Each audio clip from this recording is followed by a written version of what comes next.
կկատարիր գնումների ձյան համակարգի խանութ սրահներից եւ յուրաքանչյուր 290,000 դրամ գնումների դիմաց ստացիր 29% զեղչ եւ լրացուցիչ 29,000 դրամի ապրանքներ քո ընտրությամբ։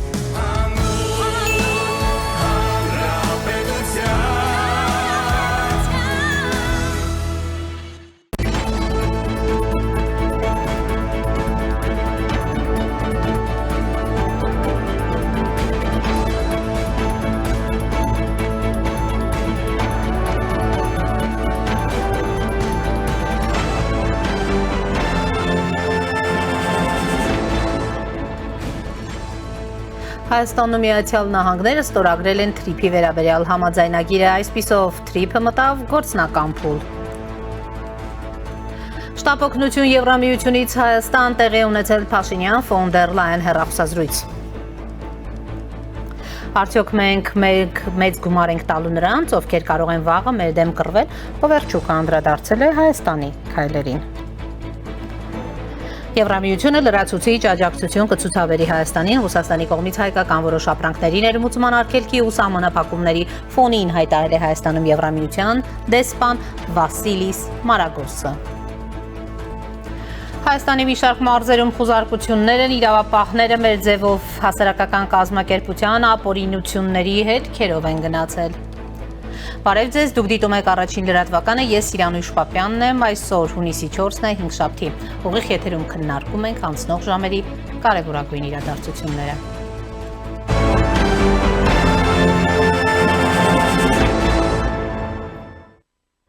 Ստորագրվեց թրիփի վերաբերյալ Հայաստան-ԱՄՆ համաձայնագիրը, վայրկյաններ առաջ ձեր աչքի առջև ստորագրեցի թրիփի վերաբերյալ Հայաստան-ԱՄՆ շրջանակային համաձայնագիրը։ Հիշում եք, օրեր առաջ այն նախաստորագրվել էր իմ եւ ԱՄՆ պետքարտուղար Մարկո Ռուբիոյի կողմից։ Հիմա պետքարտուղար Ռուբիոն իր ստորագրություններն է դրել համաձայնագրի տակ եւ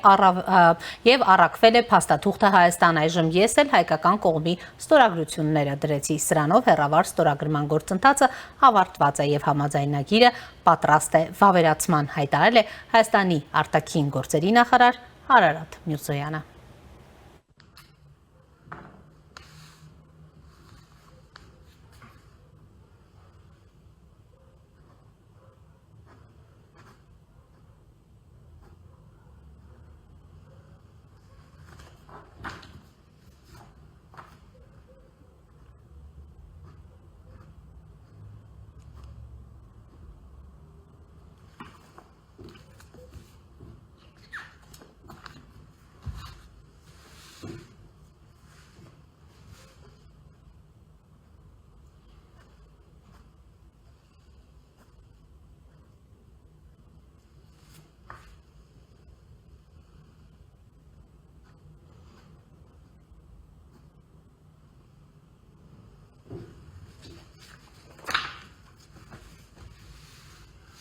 Սիրելի քաղաքացիներ, վայրկյաններ առաջ ձեր աչքի առջև ես ստորագրեցի թրիփի վերաբերյալ Միացյալ Նահանգներ Հայաստանի Հանրապետություն շրջանակային համաձայնագիրը։ Հիշում եք, օրեր առաջ այն նախաստորագրվել էր իմ եւ ԱՄՆ պետքարտուղար Մարկո Ռուբիոյի կողմից մայիսի 26-ին, ընդամենը օրեր առաջ իր Հայաստան կատարած այցի ընթացքում եւ հիմա ահա պետքարտուղար Ռուբիոն իր ստորագրություններն է դրել համաձայնագրի տակ եւ ուղարկել է, առաքվել է փաստաթուղթը Հայաստան եւ այժմ արդեն ես էլ հայկական կողմի ստորագրությունները դրեցի, սրանով հեռավար ստորագրման գործընթացը ավարտված է եւ համաձայնագիրը պատրաստ է։ Ավելի վաղ Հայաստանի արտաքին գործերի նախարարությունը հրապարակել էր թրիփի վերաբերյալ ռազմավարական համագործակցության մասին շրջանակային համաձայնագրի տեքստը։ Հայաստանի Միացյալ Նահանգների դեսպանությունն էլ հայտարարել էր, որ ԱՄՆ միջազգային զարգացման ֆինանսական կորպորացիայի տնօրենների խորհուրդը հավանություն է տվել մի շարք նոր ռազմավարական ներդրումների, այդ թվում թրիփի զարգացման ընկերության հիմնմանը։ Ըստ միջազգային զարգացման ֆինանսական կորպորացիայի ընկերությունը կաջակցի առանցքային ենթակառուցվածքային ծրագրերի իրականացմանը, այդ թվում հակաթուղիների, ճանապարհների, խողովակաշարերի, օպտիմա մանրաթելային ցանցերի եւ այլն, ասված է հայտարարության մեջ։ Իր հերթին ԱՄՆ պետքարտուղար Մարկո Ռուբիոն հայտարարել է, որ Հայաստանի եւ Ադրբեջանի միջև հակամարտությունն ավարտվել է եւ կողմերը ստորագրել են Թրամփի միջազգային խաղաղության ու բարօրության երթուղու ստեղծման վերաբերյալ փոխըմբռնման հուշագիրը։ Այս մասին նա նշել է ԱՄՆ ներկայացուցիչների պալատի արտաքին հարաբերությունների հանձնաժողովում բյուջետային քննարկումների ժամանակ։ Հայաստան եւ Ադրբեջան հակամարտությունն ավարտվել է, դա ոչ միայն ավարտվել, այլև ավարտվել է 3 փոխըմբռնման հուշագրի ստորագրմամբ, որը ստեղծում է բարգավաճման նոր TRIP երթուղին, որը բացառիկ հնարավորություններ կընձեռի երկու երկրներին, հատկապես Հայաստանին, հարգելով նրանց ինքնիշխանությունը, որպեսզի դրանից իրական օգուտներ քաղեն, ասել է ԱՄՆ պետքարտուղարը։ Միաժամանակ ԱՄՆ պետքարտուղար Մարկո Ռուբիոն կոնգրեսում կազմակերպված լսումների ժամանակ հայտարարել է, թե Ռուսաստանն այնքան էլ գոհ չէ Հայաստանի հետ, մեր համագործակցությունից կարծում եմ կան ապացույցներ, որ նրանք ցանկանում են Հայաստանի ներկայիս առաջնորդը պարտվի ընտրություններում Միացյալ Նահանգների հետ աճող հարաբերությունների պատճառով, ընդգծել է նա։ ԱՄՆ պետքարտուղարը նշել է, որ ամերիկյան կողմը որևէ կերպ չի միջամտում Հայաստանի ինքնիշխանությանը եւ չի պահանջում, որպեսզի այլ երկրների հետ բարեկամական հարաբերություններ չունենա։ Մենք պարզապես ցանկանում ենք նրանց հետ ունենալ հարաբերություններ, որոնք հիմնված են ոչ միայն խաղաղության վրա, խաղաղությունը կարևոր է, բայց դա ընդհանրապես սկիզբն է, շեշտել է ԱՄՆ պետքարտուղարը։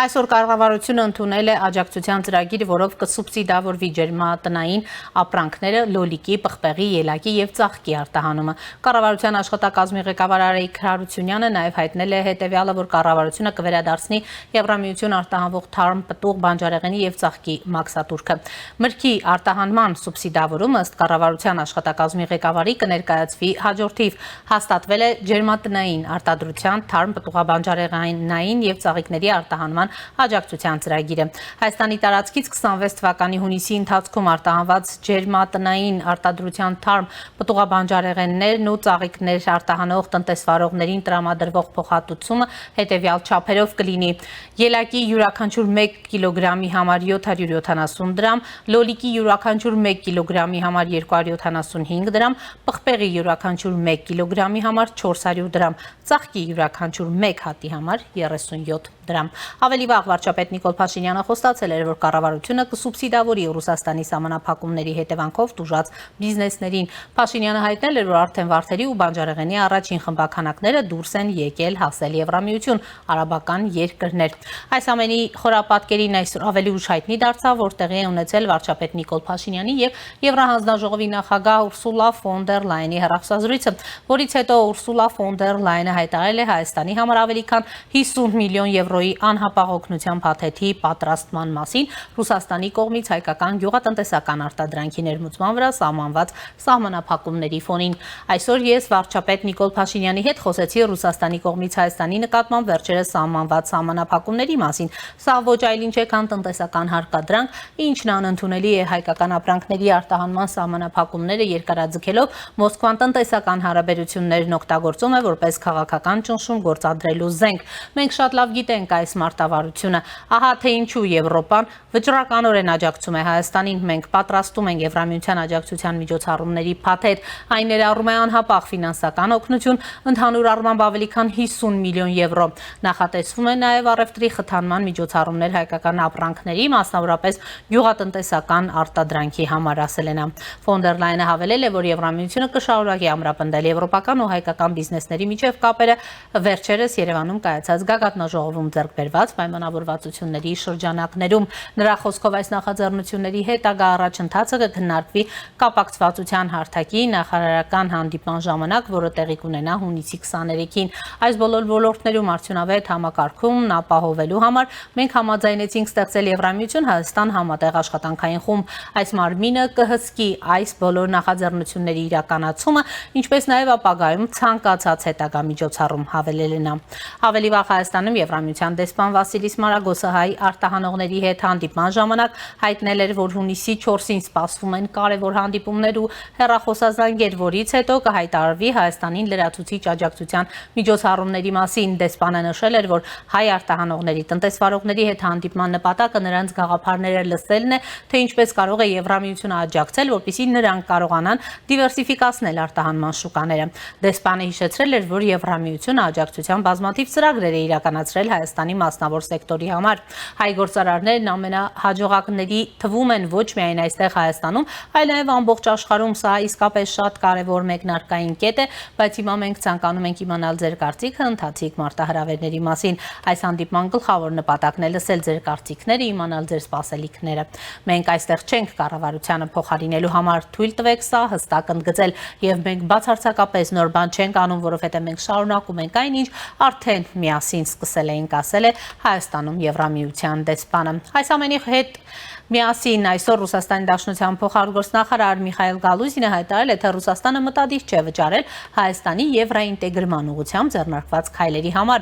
Այսօր հարցը թե ուր է գնում Հայաստանը եւ ում հետ է այն շարունակելու կառուցել իր քաղաքական ու պետական ապագան լեգիտիմ է, բայց մենք չենք պատրաստվում օգտագործել Եվրասիական տնտեսական միության անդամակցությունից Հայաստանի ստացած անհերքելի առավելություններն ու արտոնությունները, որ դրանցով Հայաստանը ծածկի իր ծախսերը դեպի Եվրամիություն, 10-ին ասել է Ռուսաստանի Դաշնության փոխարգործնախարարը, իսկ Ռուսաստանի փոխվարչապետ Ալեքսեյ Օվերչուկը հայտարարել է, որ եթե Ռուսաստանը դադարեցնի Հայաստանին գազի մատակարարումը, կարող է բարդ իրավիճակ ստեղծվել։ Օվերչուկի խոսքով Հայաստանը Ռուսաստանից բացի այլ գազ չի ունենա, միակ հարցն է նրա այն, թե որտեղից է հանրապետությունը ստանալու այդ գազը։ Նրանք նկատի ունենալով Հայաստանը պարզապես պետք է նայեն քարտեզին, տեսնեն, թե որ խողովակաշարերն են դեռևս գործում։ Նրանք անմիջապես կտեսնեն, թե որտեղից են ստանալու ռուսական գազը, հաշվի առնելով 30% արտահանման մաքսատուրքը, հաշվի առնելով, որ դա կլինի շուկայական գինը եւ հաշվի առնելով, որ միջնորդները նույնպես կցանկանան ստանալ իրենց բաժինը շահույթից։ Հետևաբար իրավիճակը Հայաստանում շատ դժվար կլինի։ Մենք դա չենք ուզում, ասել է փոխվարչապետը։ Եվ այս պահին զրուցելու եմ տարածաշրջանային հարցերով փորձագետ Արմեն Պետրոսյանի հետ։ Պարոն Պետրոսյան, բարև ձեզ, շնորհակալ եմ միանալու համար։ Բարև ձեզ, Պարոն Պետրոսյան, լսում եք ինձ։ Այո։ Պարոն Պետրոսյան։ Ես լսում եմ ձեզ։ Շատ լավ, արդեն ես էլ եմ լսում, բարև ձեզ։ Եվ այսպես, պարոն Պետրոսյան, այսօր շատ կարևոր իրադարձություններ են տեղի ունեցել։ Նախ սկսենք Հայաստան եւ Միացյալ Նահանգներ արդեն իսկ ստորագրված TRIP-ի վերաբերյալ համաձայնագրից։ TRIP-ը իրականում ինչ է փոխում Հայաստանի համար, որը չէր տալիս նախկինում քննարկվող տարածաշրջանային հաղորդակցությունների բացման տարբերակները։ Նախ եւ առաջ TRIP-ը շատ ավելի կոնկրետ, շատ ավելի առարկայական առաջարկներ է պարունակում ապաշրջապատման հետ կապված, այսինքն հստակ չափելի նախագիծ է, որը ենթադրում է տարածաշրջանում ապաշրջապատման գործընթացի առնվազն մի հատվածում Հայաստանի հարավում, ուրեմն հարավին առնչվող հատվածի հետ կապված կոնկրետ ծրագիր։ Ամենաչափելի հանգամանքը TRIP-ի հետ կապված բնականաբար դա է։ Մյուս կարևոր իրողությունը բնականաբար դրանում ներգրաված դերակատարների հանգամանքն է, այսինքն առաջին հերթին Հայաստանի Հանրապետության եւ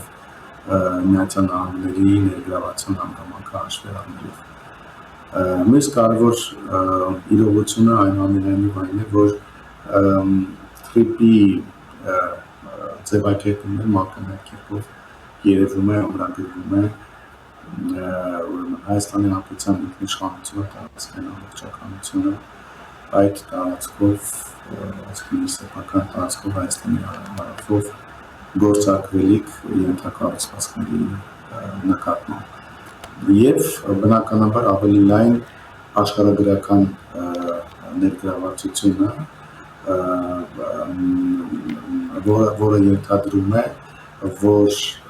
TRIP-ը ոչ միայն ենթադրենք Հայաստան-Ադրբեջան, Ադրբեջան-Նախիջևան, Հայաստան-Թուրքիա, Ադրբեջան-Թուրքիա սահմանափակ ինչ-որ կապուղիներին է վերաբերելու, այլ շատ ավելի լայն աշխարհագրությամբ պրոյեկտների, սկսած Չինաստանից, բայց հատկապես Կենտրոնական Ասիայից դեպի Եվրոպա եւ հակառակը։ Պարոն Պետրոսյան, արդյոք TRIP-ը տնտեսական նախագիծ է, թե իրականում անվտանգության նաև լուրջ մեխանիզմ, որի վրա Միացյալ Նահանգները իր քաղաքական, այսպես ասած, նաև հովանավորությունն է դնում։ Մերօրյա աշխարհում եւ նաեւ հաշվի առնելով այն զարգացումները, որոնք փաստացի տեղի են ունենում առանձնահատկորեն մի քանի տարիների ընթացքում, նման առանց չափազանցության, սա որովհետեւ լոկալ պրոյեկտ չէ եւ լոկալ նախագիծ չէ, ավելի գլոբալ նշանակության նախագիծ է։ Այսպիսի նախագծերը բազմաշերտ են։ Դրանք միաժամանակ մի քանի ուղղությամբ, մի քանի նշանակությամբ ուրեմն նախագծեր են եւ չնայած որ առաջին հայացքից դա տրանսպորտային, ենթակառուցվածքային, էներգետիկ, գուցե նախագիծը, տնտեսական նախագիծը, բայց դրա տակ բնականաբար շատ ավելի լայն քաղաքական, աշխարհաքաղաքական եւ նաեւ իհարկե անվտանգային բաղադրիչ կա։ Եվ սա որևէ կերպ չի կարելի աչքաթող անել։ Ինչու, որովհետեւ եթե սկսենք այս թեմայի, այսինքն տարածաշրջանում կապուղիների ապաշրջապատման թեմայի մեկնարկի կոնկրետ կամ մեկնակետից, որը մեծ հաշվով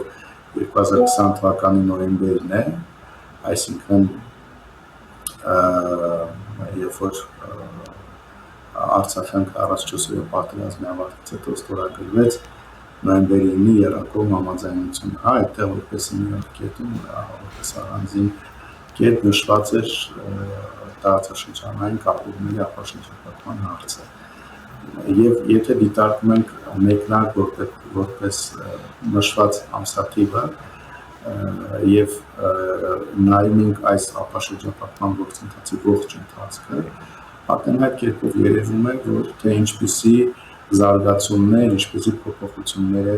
կրել այս խնդիրը, սկսելով Ռուսաստանի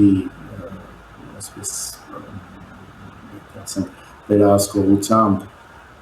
կոնկրետ նախագծից հասնելով մինչև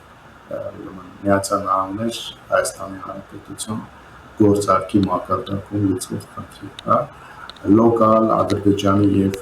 Նախիջևանի միջև կապից մինչև մի պրոյեկտ, որը ներգրավում է ոչ միայն դարձյալ Ադրբեջանի եւ Նախիջևանի միջև կապի խնդիրը, այլ ենթադրում է շատ ավելի լայն կապակցվածություն, ինչպես արդեն նշեցի, Չինաստանից, Կենտրոնական Ասիայից դեպի Եվրոպա եւ հակառակ ուղղությամբ։ Այսինքն միանշանակ է, որ այստեղ մի քանի եւ իհարկե նույն 2020-ից սկսած բազմաթիվ զարգացումները, որոնք որոշակի առնչություն են ունեցել այս նախագծի աշխարհաքաղաքական եւ անվտանգային բաղադրիչների հետ, նույն Իրանի դիրքորոշումը, դրա հետ կապված Ռուսաստանի դիրքորոշումը, Ադրբեջանի եւ Թուրքիայի դիրքորոշումները, ընդհանուր մինչեւ ուժային եղանակով այդ ենթակառուցվածքը ստեղծելու միտված առնվազն ուղերձները եւ այլ եւ ներկայում իհարկե արդեն շատ ավելի մեծ ներգրավվածությամբ, լայն ներգրավվածությամբ պրոյեկտի առկայությունը։ Բայց միևնույն ժամանակ այս նույն շերտերը բացելուց հետո պետք է այնուամենայնիվ նշել, որ թե աշխարհաքաղաքական եւ թե անվտանգային կողմերը այս նախագծի շարունակում են առարկայական մնալ աշխարհում, մեր տարածաշրջանում եւ ինչու ոչ Հայաստանում տեղ ունեցող եւ ակնկալվող որոշ զարգացումների համատեքստում, որպես օրինակ նույն ընտրությունների հետ կապված այն որոշակի անորոշությունները, որոնք դիտարկում են տարբեր դերակատարների կողմից եւ այն աշխարհաքաղաքական մրցակցությունը, որ առկա է Հայաստանի ներսում ընթացող քաղաքական պրոցեսներից։ Լինելով տնտեսական պրոյեկտ, ունենալով անվտանգային շատ կարևոր բաղադրիչ, այն չնայած բազմաթիվ վերաբերումների, մինչև օրս էլ, մինչև ներկա փուլն շարունակում է նման նշանակություն։ Տեսեք, սա Ռուսաստանի Դաշնությունը կարծեք թե տնտեսական նախագիծ չի դիտարկում, Ռուսաստանի ազդեցության ավելի շատ դիտարկում է որպես Ռուսաստանի ազդեցության գոտուց Հայաստանի աստիճանական դուրսբերման ծրագիր։ Այս ուղղությամբ ինչպիսին են ձեր գնահատականները, նաև այս առումով ուզում եմ հաշվի առնենք նաև վերջին օրերին արդեն ամեն ժամ ուրեմն ժամը 1 ուրեմն հրապարակվող նոր հայտարարություններին կլինի Զախարովա, Օվերչուկ, չգիտեմ թե մեկ այլ ուրեմն պաշտոնյա պետ դումայի ղեկավար, այ ինչ է տեղի ունենում պարոն Պետրոսյան ձեր գնահատմամբ եւ արդյոք այս բոլոր գործընթացները կապված թրիփի, նաև Եվրամիության հետ կապված իսկապես Ռուսաստանը դիտարկում է աստիճանաբար իրեն այստեղից դուրս բերման ծրագիր եւ ոչ թե տնտեսական կարևոր բաղադրիչ ունեցող, հաշվի առնելով նրանց հայտարարությունները։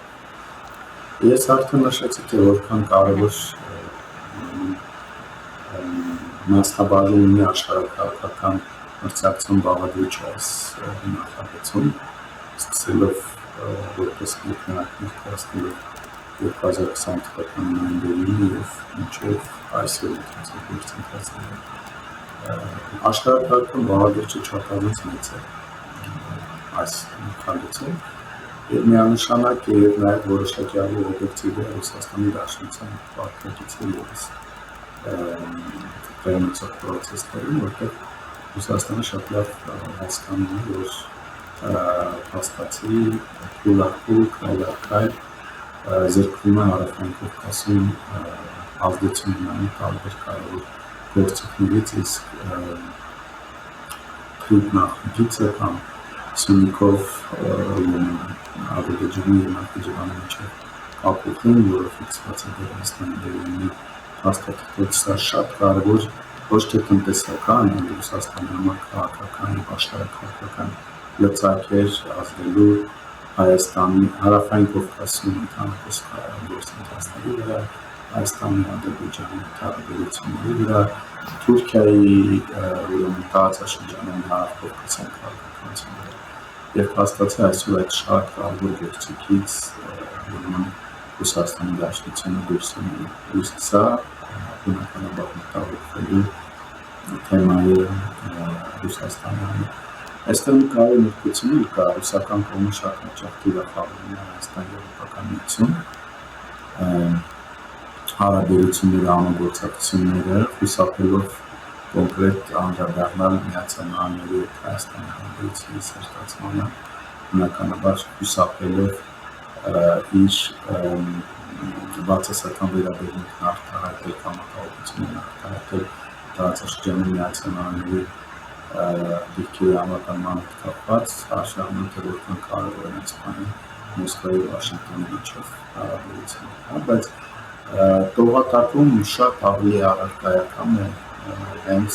Հայաստան-Միացյալ Նահանգների հարաբերությունները։ Տեսեք, ռուսական կողմից խոսում են կամ իրենց մտահոգությունները բարձրացնում են կամ կոնկրետ առարկայական սահմանափակումներ, հակաքայլեր իրականացնում են հատկապես ընտրություններից մի քանի օր առաջ, նշելով Հայաստան-Եվրոպական միություն հարաբերությունների սերտացման հանգամանքը, մանավանդ մի դեպքում մենք երբ որ մենք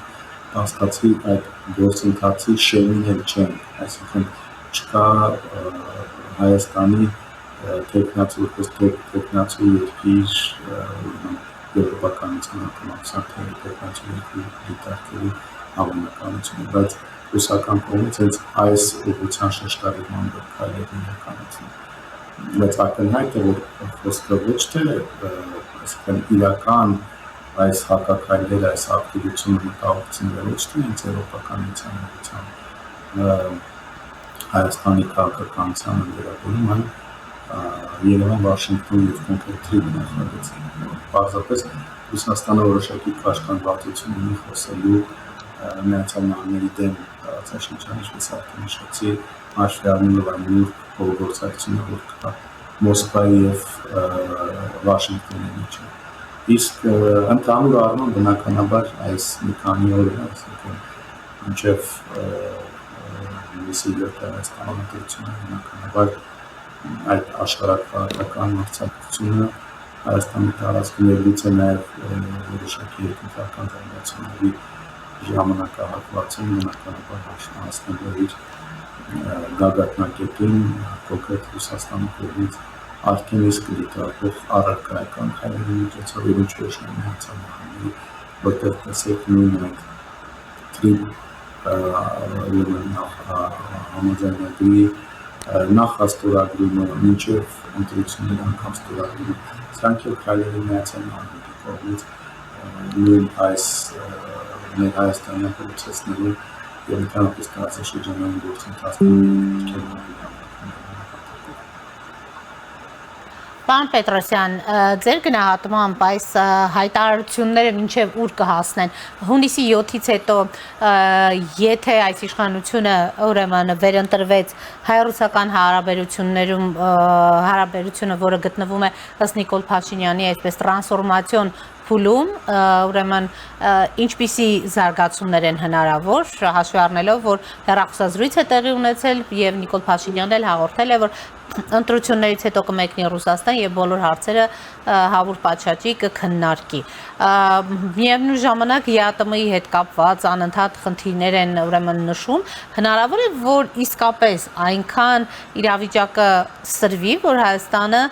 ուղղակի դուրս գա Եվրասիական տնտեսական միությունից, հաշվի առնելով այսօր Նիկոլ Փաշինյան ֆոն դեր Լայն հեռախոսազրույցը Եվրամիության ուղիղ աջակցությունը Ռուսաստանի դեմ այսպես ասած պատժամիջոցների հետ կապված։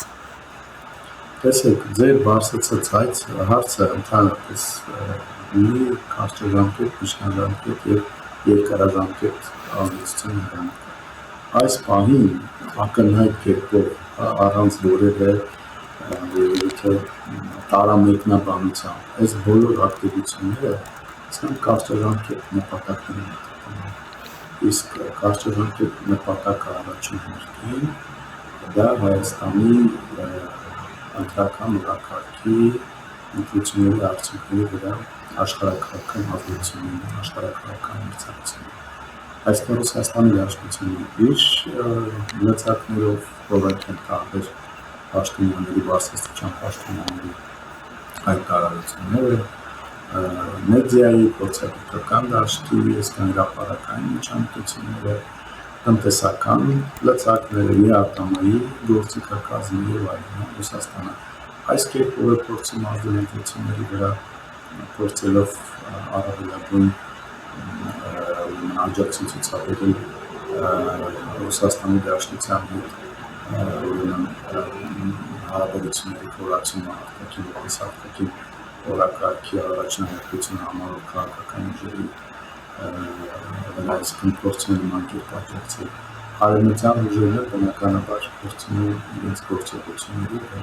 հայտարարություններով, հեռախոսազանգերով, պոստումներով մի կերպով աջակցել Հայաստանի գործող իշխանությանը, այսինքն կարճաժամկետ հեռանկարը ակնհայտ աշխարհակահաղական մրցակցության դրսևորում է։ Իսկ արդեն ընտրություններից հետո վերակատարեց յուրաքանչյուր բնականաբար հաշվի առնելու այն լեգիտիմի իրողություն, որ կսահմանվի ընտրությունների արդյունքները։ Իսկ որն է դա արդեն հաստատվի ուրեմն արձանագրված արդյունքները, որ կառավարության ձևավորումը։ Եթե դա կլինի նորից գործող քաղաքական ուժը, բնականաբար եվրոպական միությունները, միացյալ նահանգները փորձեն ավելի այսպես առարկայական փուլ տեղափոխել այն պայմանավորվածները, որոնց ձեռք են բերվել այս կառավարությանը մինչև ընտրությունները։ Ռուսաստանի պարագայում կարծում որ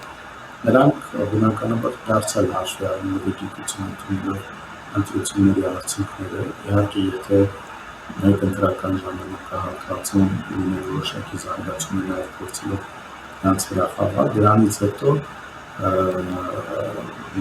փորձեն նորից վերականգնել երկխոսությունը Հայաստանի Հանրապետության ուրեմն կառավարության հետ։ որտեղ այն ամենը ես չեմ կարծում, որ այսպես սպառնալիքների եղանակը անընդհատ նախազգուշացումների, կոնկրետ պատժամիջոցների գործիքակազմի արդյունավետ է գործում։ Ես նաև ընդրում նշեմ ընտրությունների հետ կապված հանրական պրոցեսի ես այսպես մի օրինակ բերեմ, որպեսզի շատ ավելի ընկալելի լինի տեսակետս, այն ինչ է կարծում ենթադրենք Ռուսաստանի ընկալումը հայ ընտրողների շրջանում կամ Ռուսաստանի աջակցությունը այստեղ իր համար շատ ավելի նախընտրական քաղաքական ուժերին ինչպես ավելի արդյունավետ լինի, երբ որ ենթադրենք այդ տարաբնույթ սահմանափակումների, ենթադրենք վարդերի, մրգերի, ջերմուկի եւ այլն խմիչքների ներմուծումները դադարեցնելու փոխարեն դա Ռուսաստանը խոստանար եւ տալ նոր կամ գազի մատակարարումը սահմանափակելու այսպես սպառնալիքների դիմաց փորձեր այլ մոտեցում, ավելի կարծրական մոտեցում, այլ ավելի արտոնյալ պայմաններ ապահովել կամ ասենք ենթադրենք խոստանար գազի սակագնի վերանայում ասենք դրա արժեքի նվազման հավանականությամբ։ Իսկ շատ ավելի դրական ուղերձներով փորձեր ազդել Հայաստանի ներքաղաքական պրոցեսների վրա, որ դեպքում շատ ավելի ընկալելի կլիներ Ռուսաստանի քաղաքականությունը։ Իհարկե երկրորդ դեպքում չէ, երբ որ հայ ընտրողը տեսներ, որ եթե ենթադրենք ընտրում է այն քաղաքական ուժերին, որոնք նիստված են Ռուսաստանի հարաբերությունների խորացմանը, ասենք դրա դիմաց նրանք տեսնեն գազի գնի ավելի էժանացում շատ ավելի մատչելի ենթադրենք կամ շատ ավելի արտոնյալ պայմաններով Հայաստանից արտահանում էներգետիկ ոլորտում նոր հնարավորություններ։ Այսինքն դրական օրակարգ Ռուսաստանի կողմից չկա։ Հակառակը Ռուսաստանը ամենից ավելի սրում է ավելի փորձում բարդացնել իրավիճակը Հայաստանում, դրանով իսկ բնականաբար ունենալով կամ հանգեցնելով բացասական տրամադրությունների իր վարկանիշի, իր հեղինակության նկատմամբ։ Միևնույն ժամանակ արևմուտքի դեպքում մենք տեսնում ենք բոլորովին հակառակ միտումները։ Այսինքն եթե արևմուտքը հակառակը խոստանում է նոր հնարավորություններ, նոր համագործակցություն, նույն տրիպը ինքը ներկայացնում որպես նոր հնարավորություն Հայաստանի համար աշխարհաքաղաքական, աշխարհատնտեսական, անվտանգային նոր երաշխիք Հայաստանի ապագայի համար եւ այլն։ Հա տեսեք այդ մոտեցումների տարբերությունը եւ դրանով իսկ նաեւ այս տարբերությունն է, որ հայ ընտրողի շրջանում ավելի առաջացնում է արևմտամետ մոտեցումներ, դիրքորոշումներ, քան հակառակը Ռուսաստանամետ, հա։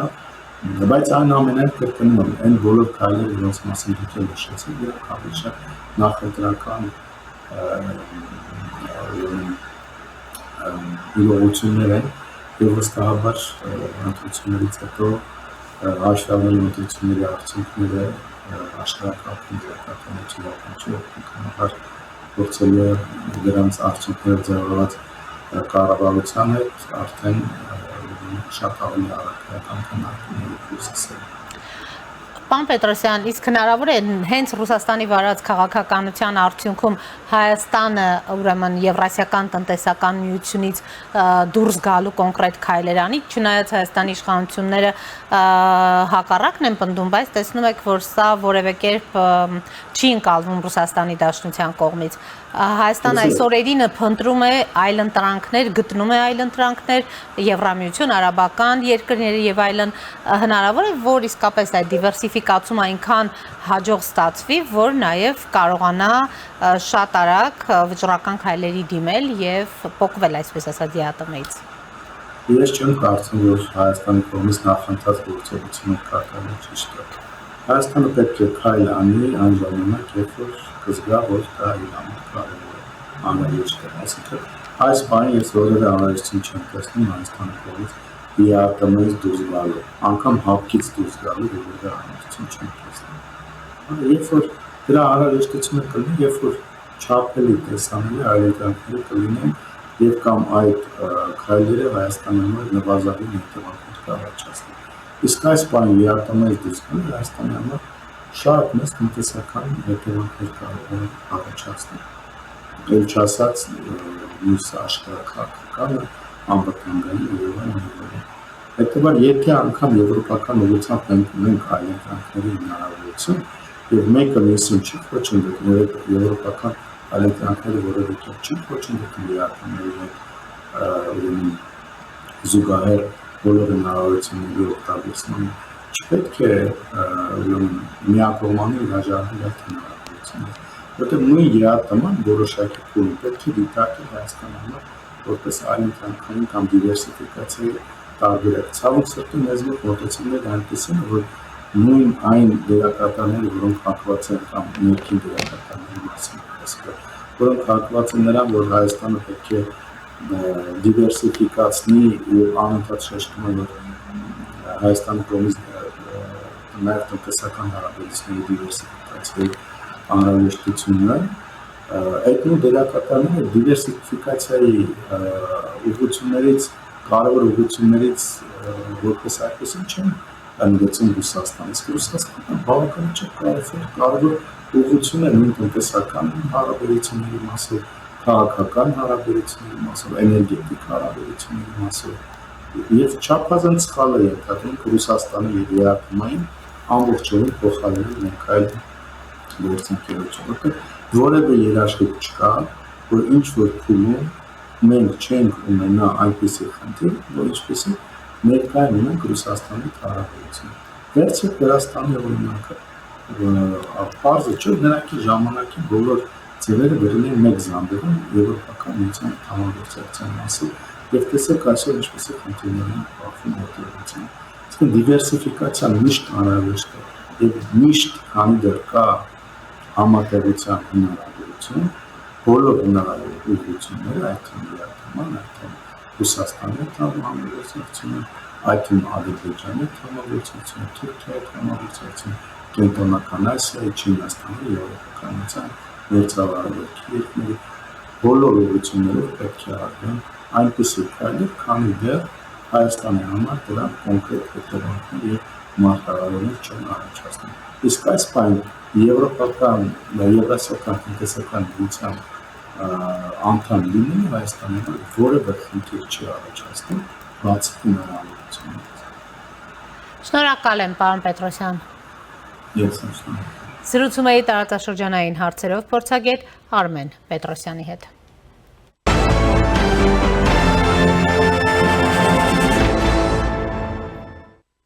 Ռուսաստանը շարունակում է Հայաստանի նկատմամբ սպառնալիքներ տեղալ ամենօրյա եւ նույնիսկ ամենժամյա ռեժիմով։ Ռուսաստանը չի աջակցի Երևանին ոչ Եվրասիական տնտեսական միության շրջանակներում, ոչ էլ երկկողմ համաձայնագրերով, եթե երկիրը որոշի շարունակել իր մերձեցումը Եվրամիության հետ հետագա որոշումները ի թիվս այլ բաների կախված կլինեն նաեւ Հայաստանի ընտրությունների արդյունքներից։ Ինտերֆաքսին ասել է Ռուսաստանի փոխվարչապետ Ալեքսեյ Օվերչուկը Մենք պետք է տեսնենք, թե ով կհաղթի Հայաստանի խորհրդարանական ընտրություններում եւ հետո գործողություններ ձեռնարկենք, որոշենք, որովհետեւ եթե Եվրոպամետ ուժերը հաղթեն, դա նշանակում է, որ Հայաստանը շարժվում է դեպի Եվրամիություն եւ այդ դեպքում իսկապես անհրաժեշտ կլինի համապատասխան միջոցներ ձեռնարկել, ասել է նա։ Մենք չենք կարող ֆինանսական աջակցություն ցուցաբերել այն երկրին, որն իր ապագան տեսնում է Եվրամիությունում, որը պատրաստվում է պատերազմի Ռուսաստանի հետ։ Ինչու պետք է աջակցություն ցուցաբերենք նման երկրին Արդյոք մենք իսկապես գումար ենք տալու նրանց, ովքեր կարող են վաղը մեր դեմ կռվել,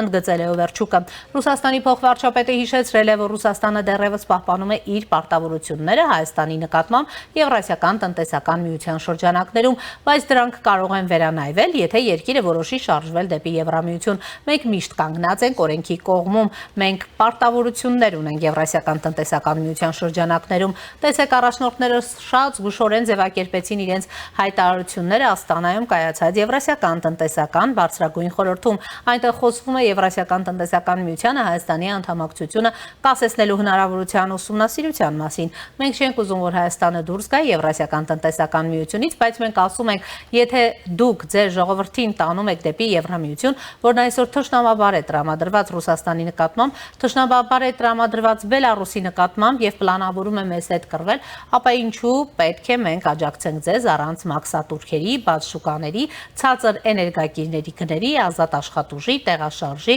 առանց արտոնագրային վճարների ու առողջության ապահովագրության պայմաններում, հավելել է նա։ Հայաստանում սպասվող խորհրդարանական ընտրությունների վերաբերյալ Ռուսաստանի դիրքորոշումը ներկայացրել է նախագահ Վլադիմիր Պուտինը եւ այն փոփոխության չի ենթարկվել հարցազրույցում հայտարարել է Ռուսաստանի Դաշնության արտաքին գործերի նախարարության պաշտոնական ներկայացուցիչ Մարիա Զախարովան, ինչ վերաբերում է հունիսի 7-ին Հայաստանում սպասվող խորհրդարանական ընտրություններին, ապա Ռուսաստանի նախագահ Վլադիմիր Պուտինը Նիկոլ Փաշինյանի հետ հանդիպմանը շարադրել է մեր դիրքորոշումը եւ այդ դիրքորոշումը որևէ փոփոխության չի ենթարկվել, ասել է Զախարովան։ Միաժամանակ պարզ է դարձել, որ Եվրամիությունը լրացուցիչ աջակցություն կցուցաբերի Հայաստանին Ռուսաստանի կողմից հայկական որոշ ապրանքների ներմուծման արգելքի ու սահմանափակումների ֆոնին։ Այս մասին տեղեկացրել է Հայաստանում Եվրամիության դեսպան Վասիլիս Մարագոսը Ռուսաստանի կողմից հայկական որոշ ապրանքների ներմուծման արգելքի ու սահմանափակումների ֆոնին։ Միաժամանակ Մարագոսը հայ արտահանողների հետ հանդիպման ժամանակ հայտնել է, որ հունիսի 4-ին սպասվում են շատ կարևոր հանդիպումներ, հեռախոսազանգեր, որից հետո կհայտարարվի Հայաստանին լրացուցիչ աջակցության միջոցառումների մասին։ Այսօր ավելի ուշ կարևոր հանդիպումներ կկայանան, հեռախոսազրույցներ կլինեն, այդ թվում Եվրահանձնաժողովի նախագահ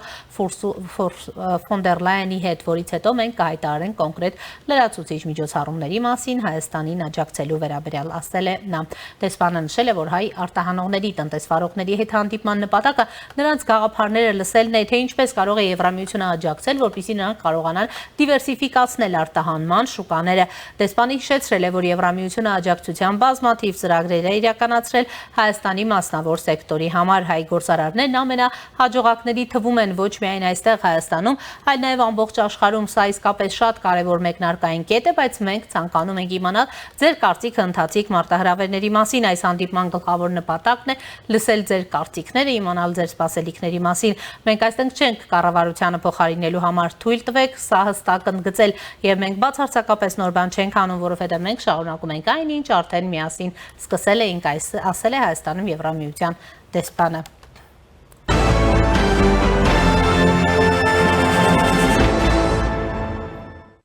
Շարունակում ենք աշխատանքը եւ այս պահին զրուցելու եմ Ազգային ժողովի քաղաքացիական պայմանագիր խմբակցության պատգամավոր Հասմիկ Հակոբյանի հետ։ Բարև ձեզ, Տիկին Հակոբյան։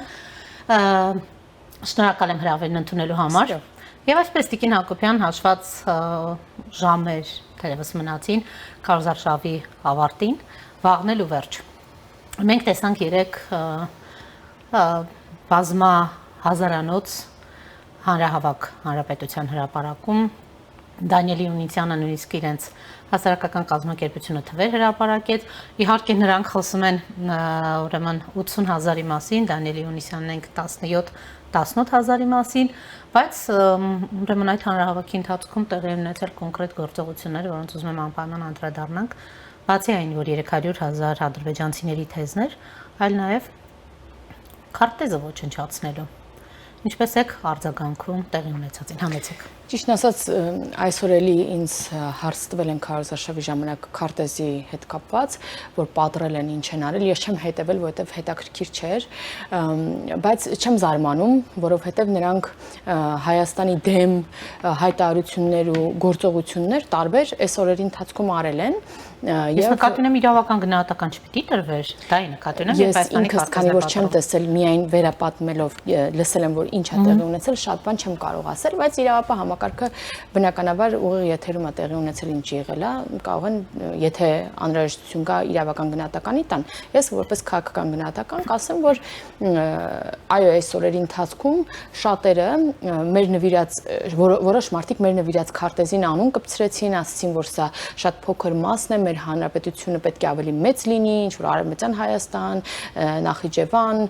Ղարաբաղ, չգիտեմ, Ջավախք, Պարսկահայք նահանգ եւ այլն, եւ մեծ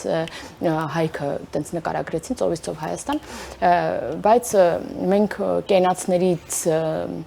անդին, հա, մենք ունենք իրական Հայաստան եւ այդ իրական Հայաստանը մեր այն քարտեզն է, որը ինչպես իմացա նախորդին փաստորեն պատռել են Հանրապետության հրապարակում։ Չեմ կարող ավել բան ասել, թող քաղաքացիները իրենց գնահատականը տան ընտրություններին նրանց ձայն չտալով։ Ինչ վերաբերում է մարդաշատությանը, միշտ էլ ընդդիմությունը ինչ որ հանրահավաք անելուց բազմապատկում է 10-ով եւ թիվը այդպես է ներկայացնում, Եթե հաշվենք առնում Ռազմիկ Ամյանի համերգի ժամանակ քաղաքացիների, հա, հիմնականում հենց լուսանկարները Ռազմիկ Ամյանի համերգից էին վերցրած տարածում, ապա մարդիկ սիրտ ունեն, հավես ունեն, տրամադրություն ունեն ու հանրապետության հրապարակում համերգ են գնացել։ Ես ողջունում եմ մեր քաղաքացիներին, արտիստներին, նման գործարարներին Կալուգայից եկած հորդորում եմ միշտ համերգներ կազմակերպել հանրապետության հրապարակում անվճար եւ քաղաքացիները սիրով գնան մասնակցեն, ինչ վերաբերում է հանրահավաքին, ապա նորմալ է, եթե քաղաքական ուժը հատկապես հայտ է ներկայացնում, ասում ես գալու եմ իշխանություն փոխեմ, 15-17 հազարանոց հանրահավաք չանի։ Այնուամենայնիվ մտահոգություն չի առաջացնում։ Ինձ մտահոգություն չի առաջացնում հանրահավաքի մարդաշատությունը։ Դուք հիշեք, որ նախորդ ընտրությունների ժամանակ 21 թվականին Ռոբերտ Քոչյանը դրանից մի քանի անգամ ավել հանրահավաքեր, բազմամարդ հանրահավաքեր արել, սակայն մենք տեսանք նրանց հավաքած քվեները։ Ինձ ավելի այլ բան է անհանգստացնում, ինձ անհանգստացնում են այն հոսքը Ռուսաստանից եկող, որոնք իջնելով Զվարթնոց օդանավակայան, ինչ որ անվանարկումներ են անում Հայաստանի Հանրապետության կառավարության հասցեին եւ ասում են, որ եկել են կալուգացի օլիգարխին աջակցելու համար։ Ինձ սա է ավելի անհանգստացնում, որ մարդիկ հատուկ եկել են եւ նաեւ եթե սա համադրում ենք այն ձայնագրությունների հետ հակակոռուպցիոն կոմիտեի հրապարակած, որում մարդիկ այնտեղից մարդկանց են հավաքագրում եւ շահագրգռելով բերում են այստեղ ընտրություններին իրենց ձայն տալու համար, ապա պարզ է ինչ է կատարվում։ Այս սա է անհանգստացնում, որովհետեւ անկեղծ ասած հատկապես Երևանից շատ են քաղաքացիները, որոնք զանգում են, գրում են, անհանգստացնում են, անգամ այսօր գործընկերոջս հետ մի տեսանյութ էլ հրապարակեցինք, որոնք ասում են անարդար է, որ մենք ապրենք Հայաստանում, հարկեր վճարենք Հայաստանում, ծառայենք Հայաստանի Հանրապետության բանակում, պատերազմի ժամանակ պատերազմենք, գնանք կռվենք, կյանք ու առողջություն տանք հայրենիքի համար, իսկ Ռուսաստանում տաքուկ այս տարիներին մնացած Հայաստանի քաղաքացիություն նաև ունեցողները կան այստեղ խոպան, ընտրեն խոպանչուն, Հայաստանում խոպանչուն ինչ որ ղեկավար ու գնան, մարդիկ անհանգստանում են ու ես առավոտից նաև շատ այդպես ֆլեշմոբի նման շատ մեծ չաջակցող նաև մարդկանց ստատուսներ եմ կարդացել, ռիլեր եմ նայել, որոնք ասում են այդ մեր քաղաքացիներին, որ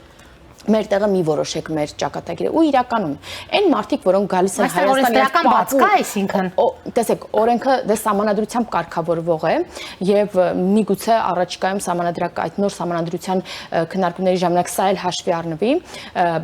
բայց այսինքն վստահ եք, որ վերընտրվել եք Տիկին Հակոբյան, միգուցե առաջիկայում։ Ինչ էի ուզում ասել, մարդիկ, որոնք Հայաստանի Հանրապետության ցուն գալիս են այսպես պապու գերեզմանին գնալու միայն առիթով տարին մեկ անգամ, արդար չէ, որ գան ու Հայաստանի Հանրապետությունում ապրող, արարող, դժվարություններն ու ուրախությունները կիսող, հա, քաղաքացիների համար որոշեն ճակատագիր։ Դրա համար մեր բոլոր քաղաքացիներին առիթ ուզում եմ օգտագործել ու հորդորել գնալ անպայման եւ ընտրել իրենց համար, ոչ թե դրսից գան ու ընտրեն մեզ համար, տեղացիներիս համար ղեկավար։ Տիկին Հակոբյան, բայց մենք տեսնում ենք, որ մարդիկ ընտանիքներով են գալիս աջակցելու։ Դուք ասում եք սահմանադրությամբ կարգավորվող օրենք է, բայց ըստ էության սա փոփոխության ենթարկելու անհրաժեշտություն շատ ավելի վաղ ուրեմն չպիտի տեսնեիք։ Չէ՞ որ քանի ամիս է հայտարարում եք, որ կոնկրետ ծրագիր կա, 100,000 մարդ պիտի գա Հայաստան, որ այնտեղ կոնկրետ աշխատանք է կատարվում, հոգուտ Սամվել Կարապետյանի ուժեղ Հայաստանի, բայց փաստորեն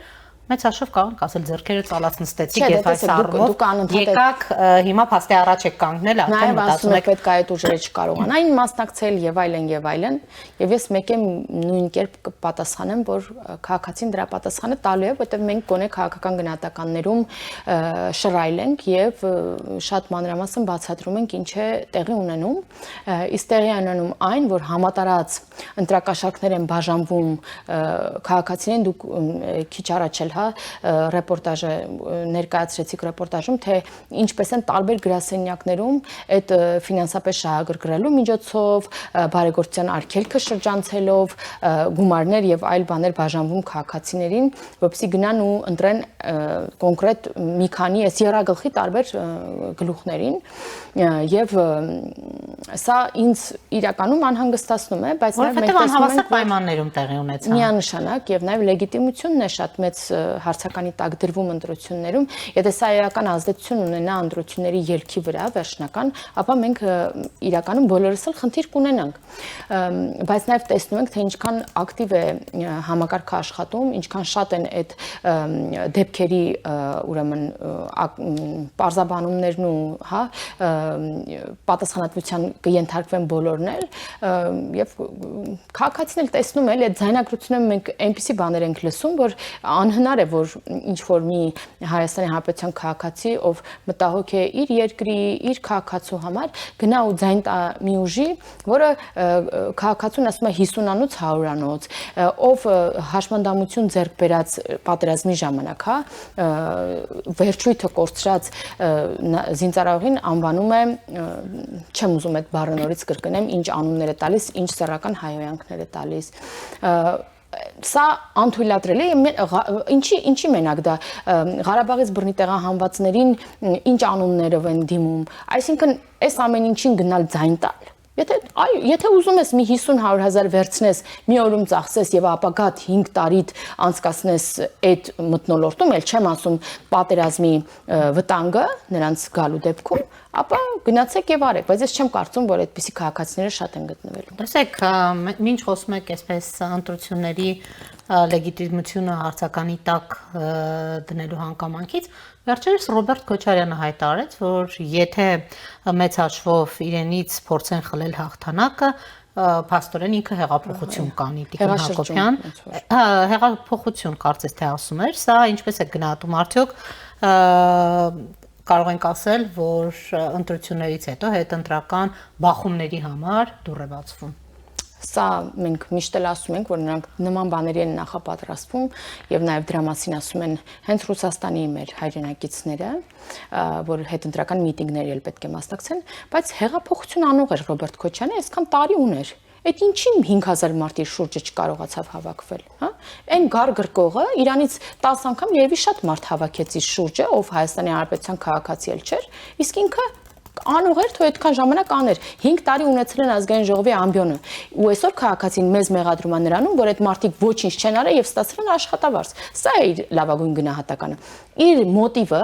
բացի Հայաստանի պետականության մատաղանում անելն է եւ միութենական պետության մեջ ընդգրկվելն է, բացի դրանից նրա մոտիվը նաեւ իր այդ միլիարդների պահպանումն է, որը ապօրինի գույքով այսօր պահանջվում է նրանից։ Ինչի մասին է խոսքը։ Ինքը այո իր միլիոնների համար հեղափոխությունել, հեղաշրջումել, զինված հեղաշրջում, ամեն ինչ էլ անող է, ով է կասկածում։ Մենք մի հատ հիշեք ինչեր ենք տեսել, մարտի 1 ենք տեսել, հոկտեմբերի 27 ենք տեսել իր օրոք։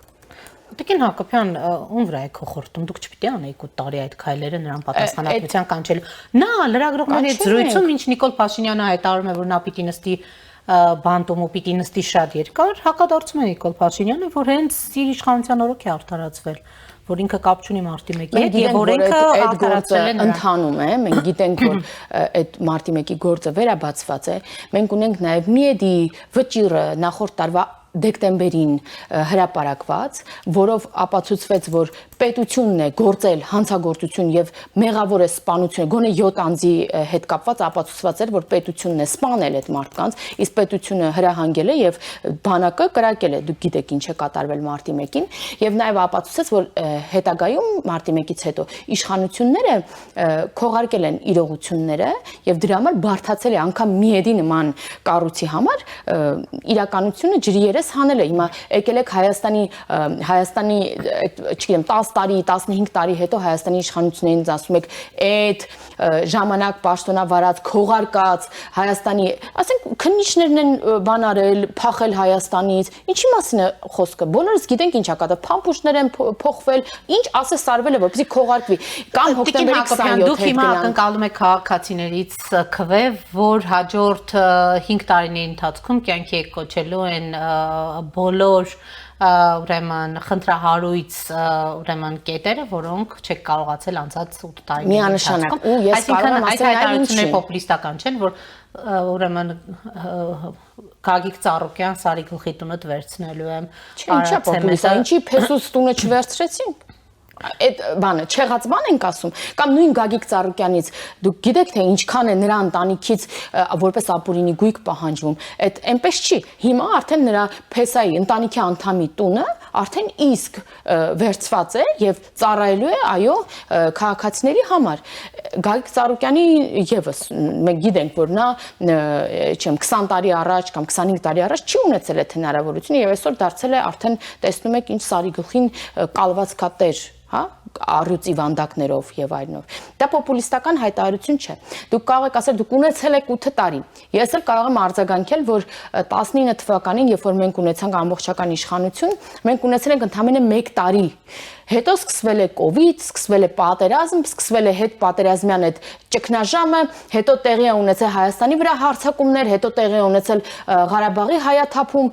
այս ամեն ինչ ճգնաժամային կառավարումից մենք հազիվ արդեն շուրջ 9 ամիս է ինչ նորմալ կյանք ենք ապրում օգոստոսի 8-ից հետո որ պատերազմի վտանգ չկա որ խաղաղ է որ զարգացում կա ու դուք տեսնում եք ընդհանրապես այս 8-9 ամիսների ընթացքում որքան առաջընթաց կա Հայաստանի Հանրապետությունում մենք մեզ կարողացել ենք թույլ տալ բարձրացնել թոշակներ մենք մեզ կարողացել ենք թույլ տալ առողջության համընդհանուր ապահովագրություն ներդնել մենք մեզ կարողանում ենք մեր քաղաքացիները կարողանում են արդեն այնպիսի կյանքով ապրել ինչին որ դեռ ավելին են արժանի, բայց գոնե մոտենում ենք քաղաքակրթությանը կարելի ասել, որովհետև այն դպրոցները, որտեղ մեր երեխաները դպրոց են գնում, այն համայնքները, որը տասնամյակներով չի ունեցել մանկապարտեզ, հետևաբար այդ երեխաների ծնողները հնարավորություն չեն ունեցել աշխատելու, այդ երեխաներն էլ նորմալ նախադպրոցական կրթություն ստանալու, այսօր ունեն դա։ Այսօր մենք գնացել ենք ամենածայրամասները, հա, Հայաստանի Հանրապետության սահմանամերձ համայնքները, այնտեղ այնպիսի ենթակառուցվածքներ կա, այնպիսի ասֆալտ ջրահեռացումով, լուսավորություն, կանաչապատ հատվածներ, խաղահրապարակներ, մանկապարտեզներ, դպրոցներ, ամեն ինչ Ետազատական կենտրոններ, դուք մտածում եք, որ մենք այս 9 ամսում եւ այս ճգնաժամային կառավարման շրջանում այդքան արել ենք, խաղաղ 5 տարիների ընթացքում մենք չենք կարողանալու մեր խոստումներն իրականացնել։ Մեզ հիմա իրական դատաիրավական բարեփոխումներ եւ այլն, հիմա մենք արդեն մենք մեր բոլոր այն սպասումները, որը մեզնից ուներ քաղաքացին, մենք հիմա հնարավորություն ունենալու ենք արդեն խաղաղ իրավիճակում ամբողջությամբ կատարել այդ սպասումները իրականացնել։ Տիկին Հակոբյան, ես ներկայացրի նաեւ թե այսօր ինչ հայտարարություններ եղան, ինչպիսի հեռախոսազանգեր եղան, բայց հայտարարությունները ուզում եմ անդրադառնանք ռուսական կողմից եկող հայտարարություններին, ամեն ժամյա կամ կեսժամյա ռեժիմով մենք փոխվարչապետի գնան ուրեմն պաշտոնական ներկայացուցչի շուրթերով Հայաստանը թիվ 1 օրակարգն է այսօր իրենց կարծեք թե քննարկվող թեմաները եւ Հայաստանին ուղղված սպառնալիքները պատժամիջոցները եւ այլն որքան ուրեմն լարվում են հայ-ռուսական հարաբերությունները այնքան Հայաստանը կարծեք թե այլընտրանքներ է ձեռք բերում եվրոպական շուկաներից գիտեք արդեն Եվրամիության աջակցությունը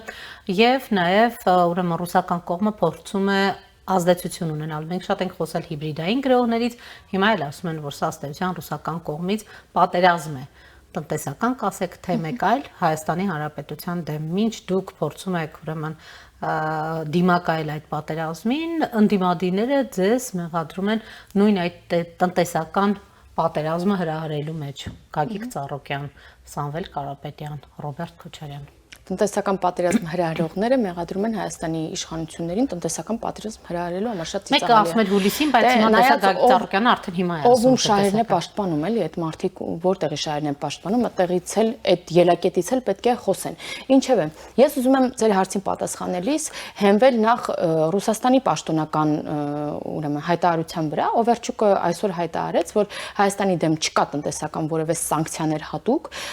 քանի որ հիմա նոր ապրանքներ են, նոր շրջանա, ապա աշխատանքային process-ներ են եւ շուտով կկարգավորվի ամեն ինչ եւ նաեւ հայտարարություն եղավ, որ ընտրություններն ենք սպասում, չէ,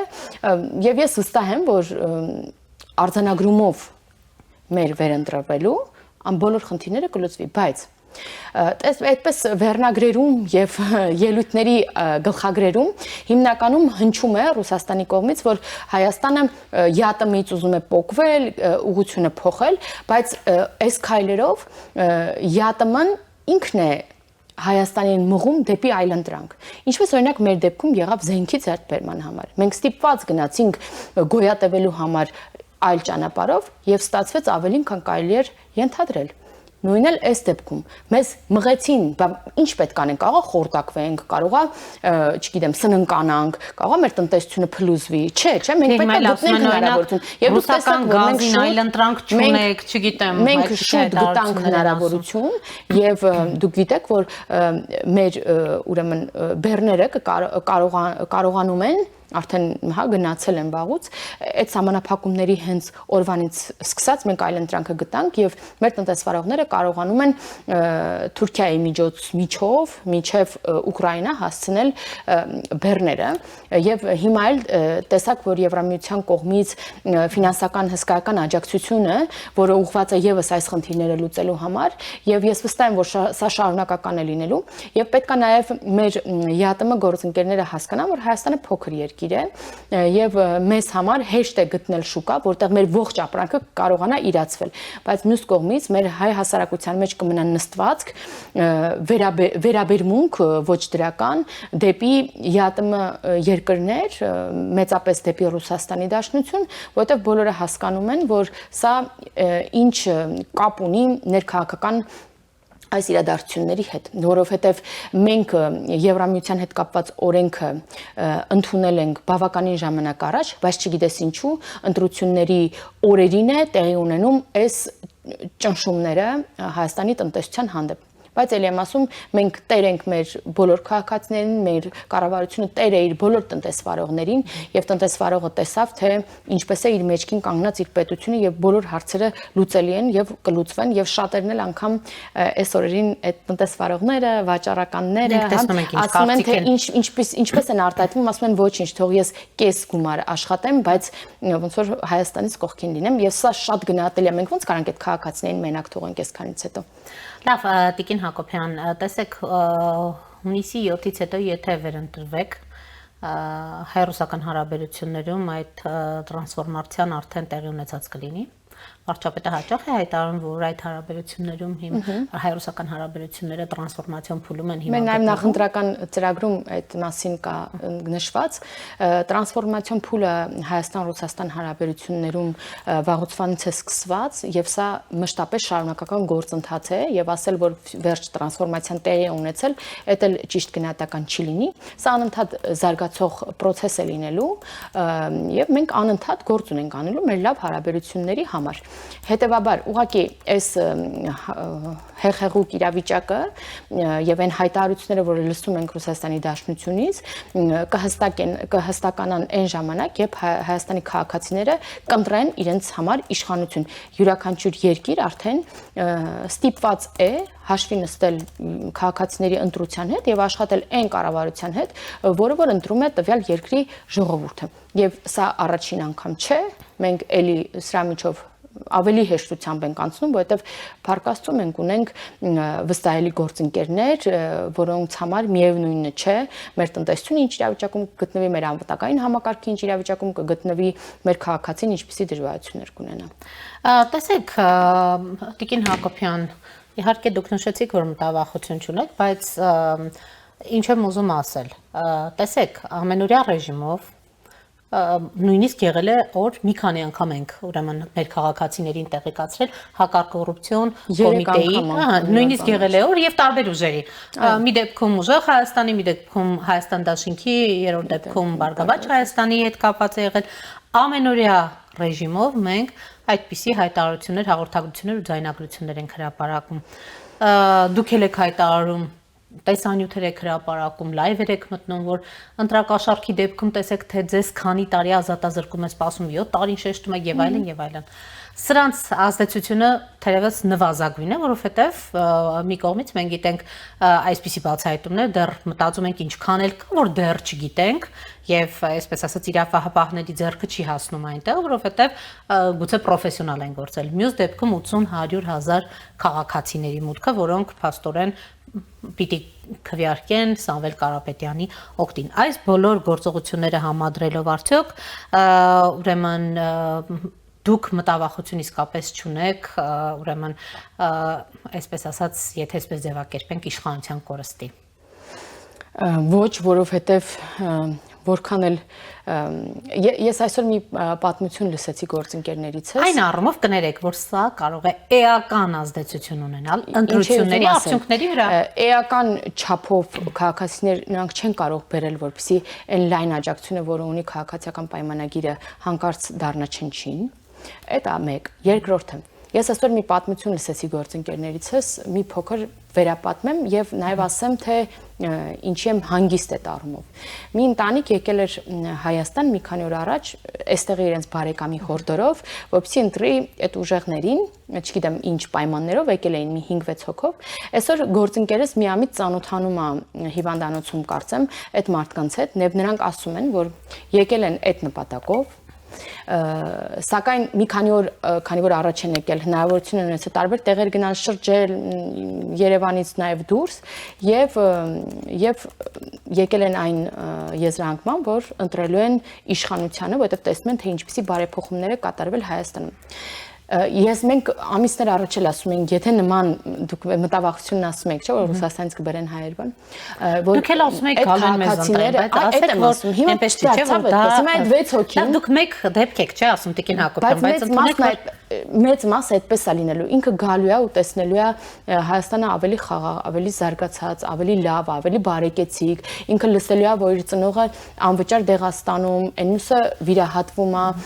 տարբեր բարեփոխումների մասին է լսելու եւ տեսնելու իր աչքով եւ ասել է լավ ինչ են իմանում ես ում եմ ընտրել ել չեմ ասում որ դուք տեսաք որ նաեւ 3 թե առաջի օրներ Ռուսաստանից էլի եկած 68-ամյա կարծեմ քաղաքացուն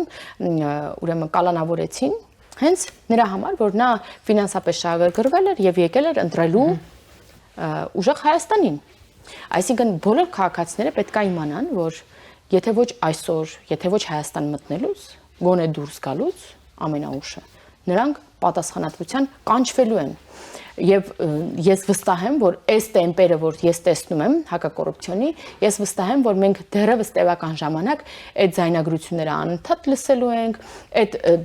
կալանավորումներն անընդհատ լինելու են։ Հիմա էլ ինչ-որ աղմուկ եմ լսում, թե բա ծանուցում են ուղարկել վարժական հավաքներին մասը, բա ինչ պետք է անեն։ Բա դու եկել ես, ուզում ես տեր լինես քո քաղաքացիությանը, մոտիվը հասկանում ենք ինչու, եկել ես Հայաստան։ Բա ինչի չմասնակցես զորա այդ վարժանքներին։ Ես չգիտեմ իրական մեծ ծանոթությունը գնում է, չի գնում, ինչա, բայց այդ բանը շատ եմ լսել այս 2 օրը եւ մտածում եմ, բայց ինչի չպետք է լինի։ Ինչի, եթե իրանք իրենց երեխաներին ժամանակին դարձրել են Ռուսաստանի Դաշնության քաղաքացի, որպեսզի չծառայեն Հայաստանում, որպեսզի չկռվեն Հայաստանի համար, դա նշանակում է, որ իրանք էլ են ազատվել։ Չէ, իրանք պահպանել են Հայաստանի քաղաքացիությունը ու պարտավոր են նաև այդ հավաքներին մասնակցել եւ որպես պահեստազոր, հա, լինել նաև Հայաստանի ռեզերվում անհրաժեշտության Տիկին Հակոբյան, ես ուզում եմ մի արատավոր երևույթի մասին էլ խոսել, որ տեսեք այդ վարժական հավաքների մասին եք նշում։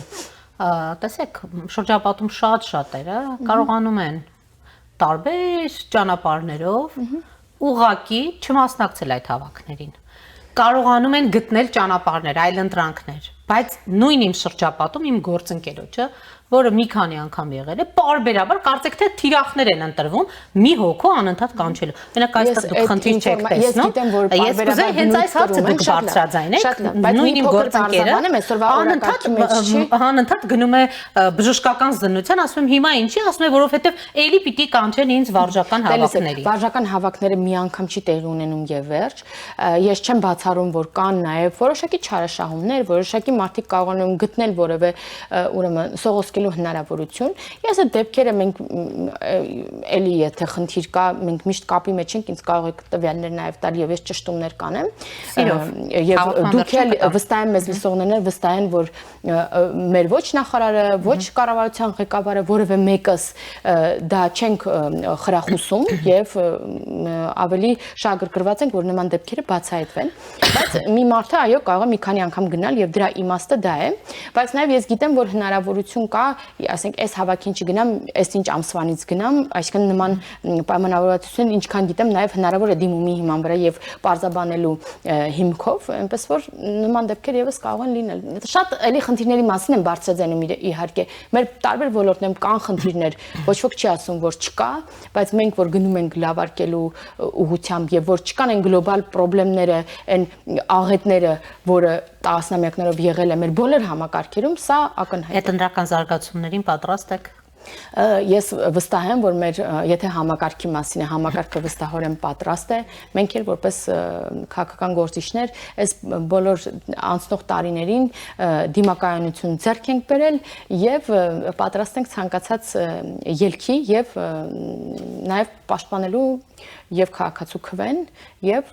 իհարկե անդորը։ Եվ որքանով էլ հանրապետության հրապարակում 17-18 հազարանոց հանրահավաք լինի, սա ձեզ չի մտահոգել։ Ես բացարձակ մտահոգվել, ես ավելին էի սպասում իրենցից անկեղծ ասած, մանավանդ երբ որ ամենառեյտինգային երկիչներից մեկով են իրենց ուրեմն հանրահավաքը։ Դե ձեր հանրահավաքներին էլ ուրիշ երկիչներ են երգում, մենք այդքան գումար չունենք, որ երկիչների գումար տանք, այնել է թանկ վարձատրվող, հա, օրինակ երկիչներին, ինչպես ընդդիմությունն է անում, մեր վարչապետն է նվագում մեկ երգ սիրով եւ անվճար։ Վերջին հանրահավաքին նվագել է։ Ենթադրում եմ, նաեւ այս առիթը օգտագործենք, ոնց հասկանում եմ, եզրափակում ենք, մեր բոլոր քաղաքացիներին հրավիրենք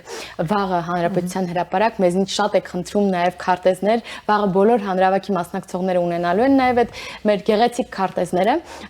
եւ հրավիրենք կարևոր եւ ի տարվա ամենակարևոր հանրահավաքին ժամը 20:00 սիրով կսպասենք բոլորիդ։ Քանի հատ եք տպել քարտեզ։ Չգիտեմ քանակը, բայց կարող եք բոլորին ասում եք հերիքելու է, դրա համար ուզում ասեմ մոտավորին։ Բոլորը ունենալու են, երաշխավոր մեկ Տիկին Հակոբյան։